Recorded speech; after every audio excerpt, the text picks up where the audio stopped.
لن تنالوا البر حتى تنفقوا مما تحبون وما تنفقوا من شيء فإن الله به عليم. كل طعام كان حلا لبني إسرائيل إلا ما حرم إسرائيل على نفسه من قبل أن تنزل التوراة. قل فأتوا بالتوراة فاتلوها إن كنتم صادقين فمن افترى على الله الكذب من بعد ذلك فأولئك هم الظالمون. قل صدق الله فاتبعوا ملة إبراهيم حنيفا وما كان من المشركين. إن أول بيت وضع للناس للذي ببكة مباركا وهدى للعالمين فيه آيات بينات مقام إبراهيم ومن دخله كان آمنا ولله على الناس حج البيت من استطاع إليه سبيلا ومن كفر فإن الله غني عن العالمين. قل يا أهل الكتاب لم تكفرون بآيات الله والله شهيد على ما تعملون. قل يا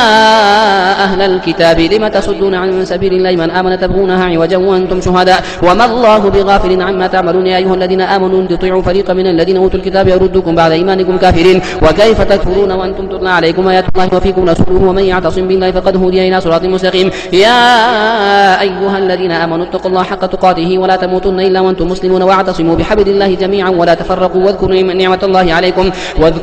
الله عليكم إذ كنتم أعداء فألف بين قلوبكم فأصبحتم بنعمته إخوانا وكنتم على شفا حفرة من النار فأنقذكم منها كذلك يبين الله لكم آياته لعلكم تهتدون. ولتكن منكم أمة يدعون إلى الخير ويأمرون بالمعروف وينهون عن المنكر وأولئك هم المفلحون. ولا تكونوا كالذين تفرقوا واختلفوا من بعد ما جاءهم البينات وأولئك لهم عذاب عظيم. يوم تبيض وجوه وتسود وجوه فأما الذين اسودت وجوههم كفرتم بعد إيمانكم فذوقوا العذاب بما كنتم تكفرون وأما الذين ابيضت وجوههم ففي رحمة الله هم فيها خالدون. تلك آيات الله نتلوها عليك بالحق وما الله يريد ظلما للعالمين ولله ما في السماوات وما في الأرض وإلى الله ترجع الأمور.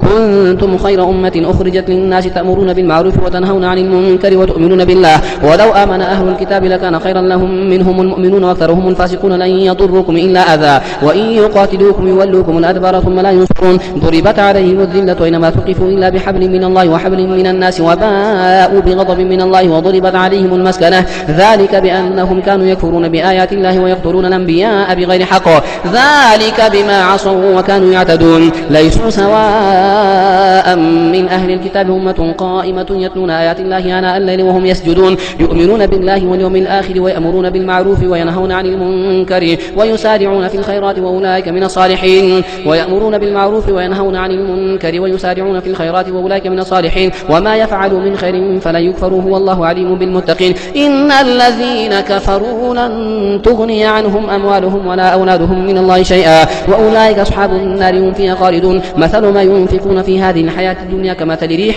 فيها صر أصابت حرث قوم ظلموا أنفسهم فأهلكته وما ظلمهم الله ولكن أنفسهم يظلمون. يا أيها الذين آمنوا لا تتخذوا بطانة من دونكم لا يألونكم خبالا ودوا ما عنتم قد بدت البغضاء من أفواههم وما تخفي صدورهم أكبر قد بينا لكم الآيات إن كنتم تعقلونها أنتم أولئك تحبونهم ولا يحبونكم وتؤمنون بالكتاب كله وإذا لقوكم قالوا آمنا وإذا خلوا عضوا عليكم الأنامل من الغيظ قل موتوا بغيظكم إن الله عليم بذات الصدور. إن تمسسكم حسنة تسؤهم وإن تصبكم سيئة يفرحوا بها وإن تصبروا وتتقوا لا يضركم كيدهم شيئا إن الله بما يعملون محيط. وإذ غدوت من أهلك تبوئ المؤمنين مقاعد للقتال والله سميع عليم. إذ هم الطائفتان منكم أن تفشلا والله وليهما وعلى الله فليتوكل المؤمنون. ولقد نصركم الله ببدر وأنتم أذلة فاتقوا الله لعلكم تشكرون. إذ تقول للمؤمنين ألن يكفيكم أن يمدكم ربكم ب3,000 من الملائكة منزلين بلى إن تصبروا وتتقوا ويأتوكم من فورهم هذا يمددكم ربكم ب5,000 من الملائكة مسومين وما جعله الله إلا بشرى لكم ولتطمئن قلوبكم به وما النصر إلا من عند الله العزيز الحكيم ليقطع طرفا من الذين كفروا أو يكبتهم فينقلبوا خائبين. ليس لك من الأمر شيء أو يتوب عليهم أو يعذبهم فإنهم ظالمون. ولله ما في السماوات وما في الأرض يغفر لمن يشاء ويعذب من يشاء والله غفور رحيم.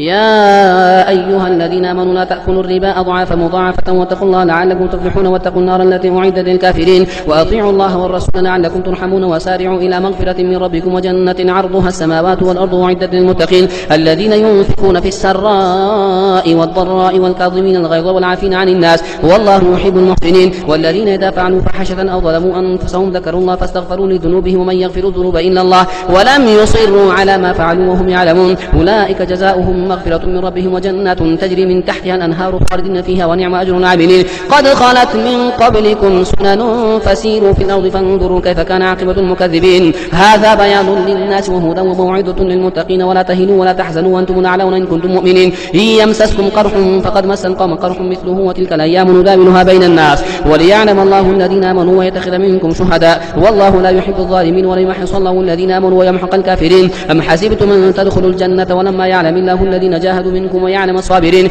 ولقد كنتم تمنون الموت من قبل أن تلقوه فقد رأيتموه وأنتم تنظرون وما محمد إلا رسول قد خلت من قبله الرسل أفإن مات أو قتل انقلبتم على أعقابكم ومن ينقلب على عقبيه فلن يضر الله شيئا وسيجزي الله الشاكرين وما كان لنفس أن تموت إلا بإذن الله كتابا مؤجلا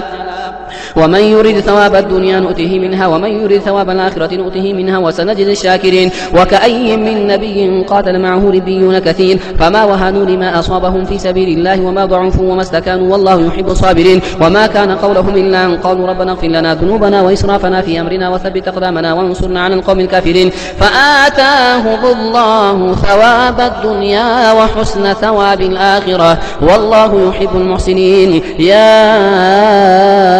أيها الذين آمنوا إن تطيعوا الذين كفروا يردوكم على أعقابكم فتنقلبوا خاسرين بل الله مولاكم وهو خير الناصرين سنلقي في قلوب الذين كفروا الرعب بما أشركوا بالله ما لم ينزل به سلطانا ومأواهم النار وبئس مثوى الظالمين ولقد صدقكم الله وعده إذ تحصونهم بإذنه حتى إذا فشلتم وتنازعتم في الأمر وعصيتم من بعد ما أراكم ما تحبون منكم من يريد الدنيا ومنكم من يريد الآخرة ثم صرفكم عنهم ليبتليكم ولقد عفا عنكم والله ذو فضل على المؤمنين إذ تصعدون ولا تلوون على أحد والرسول يدعوكم في إخراجكم فأثابكم غما بغم لكي لا تحزنوا على ما فاتكم ولا ما أصابكم والله خبير ما تعملون ثم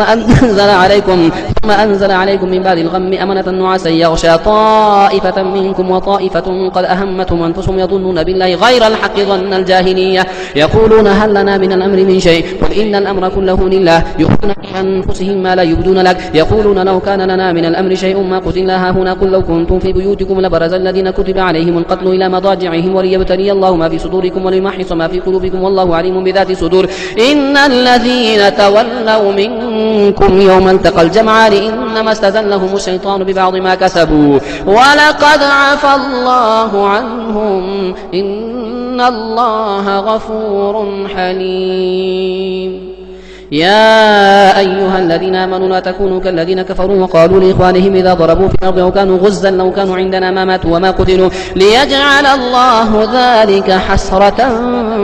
في قلوبهم والله يحيي ويميت والله بما تعملون بصير ولئن قتلتم في سبيل الله ومتم لمغفرة من الله ورحمة خير مما يجمعون ولئن متم أو قتلتم لإلى الله تحشرون فبما رحمة من الله لنت لهم ولو كنت فظا غليظ القلب لانفضوا من حولك فاعف عنهم واستغفر لهم وشاورهم في الأمر فإذا عزمت فتوكل على الله إن الله يحب المتوكلين إن ينصركم الله فلا غالب لكم وإن يخذلكم فمن ذا الذي ينصركم من بعده وعلى الله فليتوكل المؤمنون وما كان لنبي أن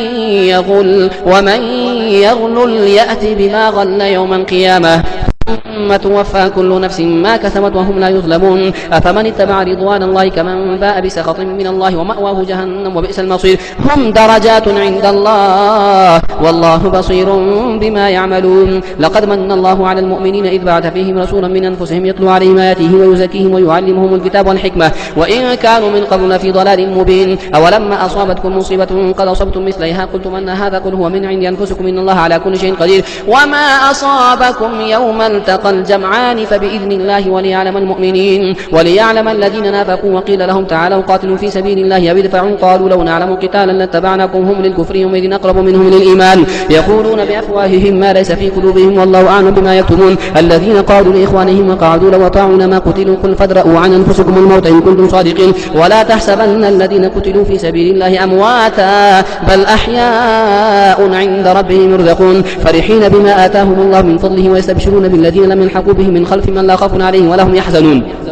يستبشرون بنعمة من الله وفضل وأن الله لا يضيع أجر المؤمنين. الذين استجابوا لله والرسول من بعد ما أصابهم القرح للذين أحسنوا منهم واتقوا أجر عظيم. الذين قال لهم الناس إن الناس قد جمعوا لكم فاخشوهم فزادهم إيمانا وقالوا حسبنا الله ونعم الوكيل فانقلبوا بنعمة من الله وفضل لم يمسسهم سوء واتبعوا رضوان الله والله ذو فضل عظيم. إنما ذلكم الشيطان يخوف أولياءه فلا تخافوهم وخافون إن كنتم مؤمنين ولا يحزنك الذين يسارعون في الكفر إنهم لن يضروا الله شيئا يريد الله ألا يجعل لهم حظا في الآخرة ولهم عذاب عظيم. إن الذين اشتروا الكفر بالإيمان لن يضروا الله شيئا ولهم عذاب أليم. ولا يحسبن الذين كفروا أنما نملي لهم خير لأنفسهم إنما نملي لهم ليزدادوا إثما ولهم عذاب مهين. ما كان الله ليذر المؤمنين على ما أنتم عليه حتى يميز الخبيث من الطيب وما كان الله ليطلعكم على الغيب ولكن الله يجتبي من رسله من يشاء فآمنوا بالله ورسله وإن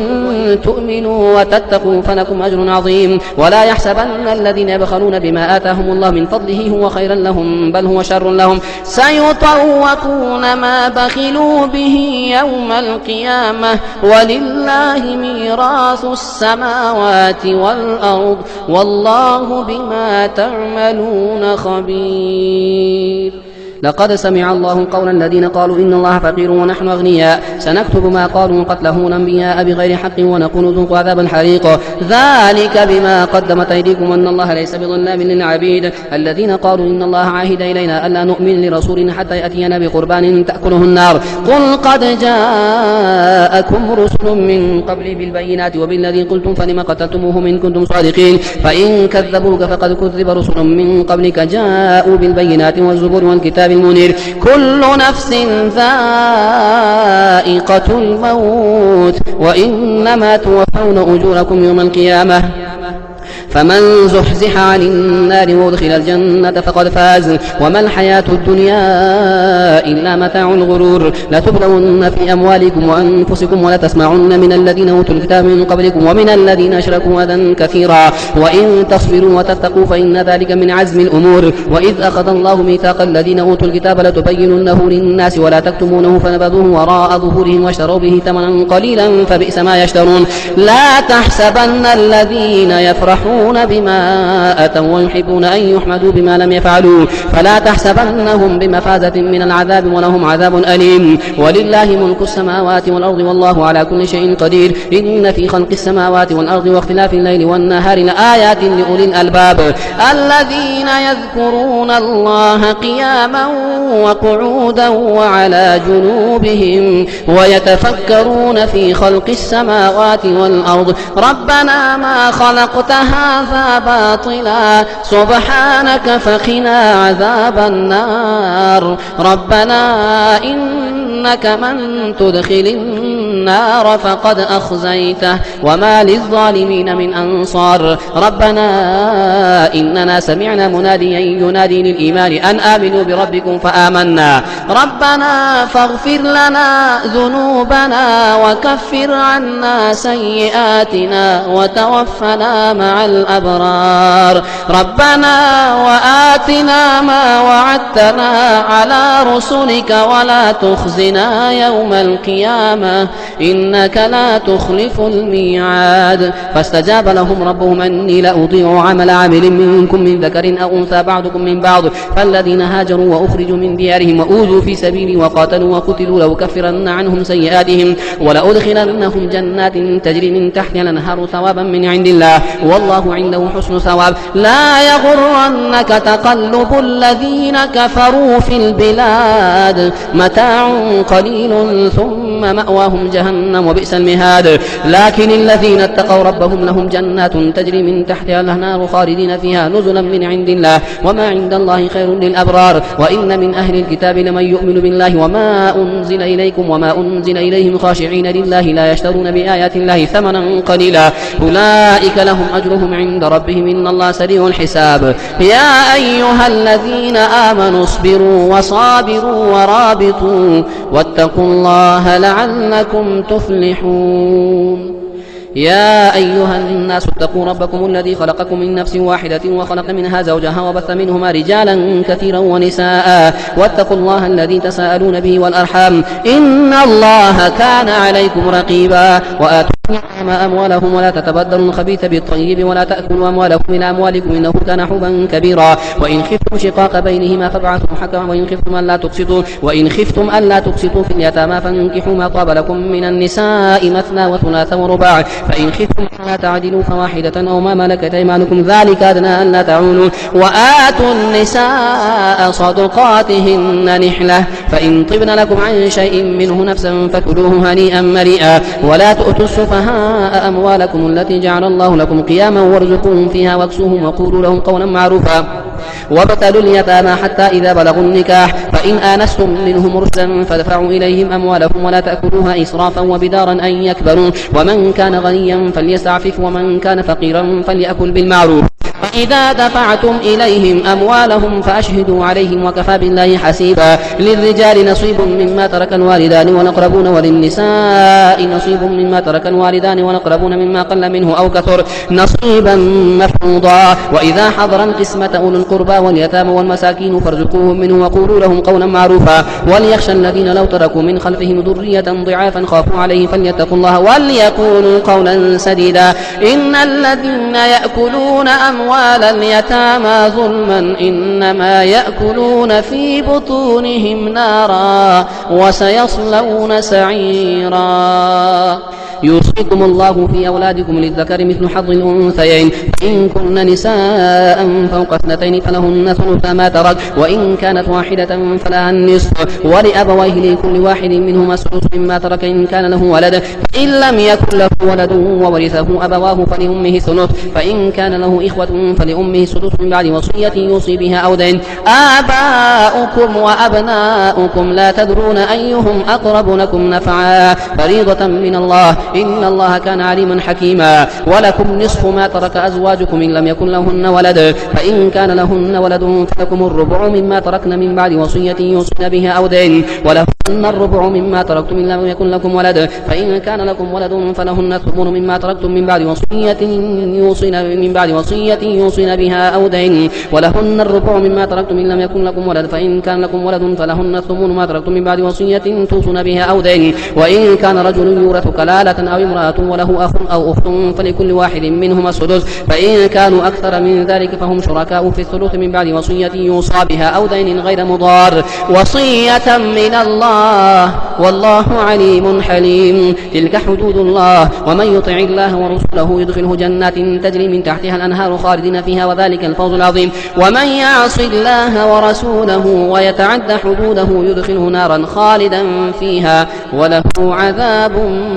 مهين. واللاتي يأتين الفاحشة من نسائكم فاستشهدوا عليهن 4 منكم فإن شهدوا فامسكوهن في البيوت حتى يتوفاهن الموت ويجعل الله لهن سبيلا. واللذان يأتيانها منكم فآذوهما فإن تابا واصلحا فأعرضوا عنهما إن الله كان توابا رحيما. إنما التوبة على الله للذين يعملون السوء بجهالة ثم يتوبون من قريب فأولئك يتوب الله عليهم وكان الله عليما حكيما. وليست التوبة للذين يعملون سيئات حتى إذا حضر أحدهم الموت قال إني تبت الآن وللذين يموتون وهم كفار أولئك اعتدنا لهم عذابا أليما. يا أيها الذين آمنوا لا يحل لكم أن ترثوا النساء كرها ولا تعذروهن لتذهبوا ببعض ما آتيتموهن إلا أن يأتين بفاحشة مبينة وعاشروهن بالمعروف فإن كرهتموهن فعسى أن تكرهوا شيئا ويجعل الله فيه خيرا كثيرا. وإن أردتم استبدال زوج مكان زوج وآتيتم إحداهن قنطارا فلا تأخذوا منه شيئا أتأخذونه بهتانا وإثما مبينا. وكيف تأخذونه وقد أفضى بعضكم إلى بعض وأخذن منكم ميثاقا غليظا. ولا تنكحوا ما نكح آباؤكم من النساء إلا ما قد سلف إنه كان فاحشة ومقتا وساء سبيلا. حرمت عليكم أمهاتكم وبناتكم وأخواتكم وعماتكم وخالاتكم وبنات الأخ وبنات الأخت وأمهاتكم اللاتي أرضعنكم وأخواتكم من الرضاعة وأمهات نسائكم وربائبكم اللاتي في حجوركم من نسائكم اللاتي دخلتم بهن فإن لم تكونوا دخلتم بهن فلا جناح عليكم وحلائل أبنائكم الذين من أصلابكم وأن تجمعوا بين الأختين إلا ما قد سلف إن الله كان غفورا رحيما. والمحصنات من النساء إلا ما ملكت أيمانكم كتاب الله عليكم وأحل لكم ما وراء ذلكم أن تبتغوا بأموالكم محصنين غير مسافحين فما استمتعتم به منهن فآتوهن أجورهن فريضة ولا جناح عليكم فيما تراضيتم من بعد الفريضة إن الله كان عليما حكيما.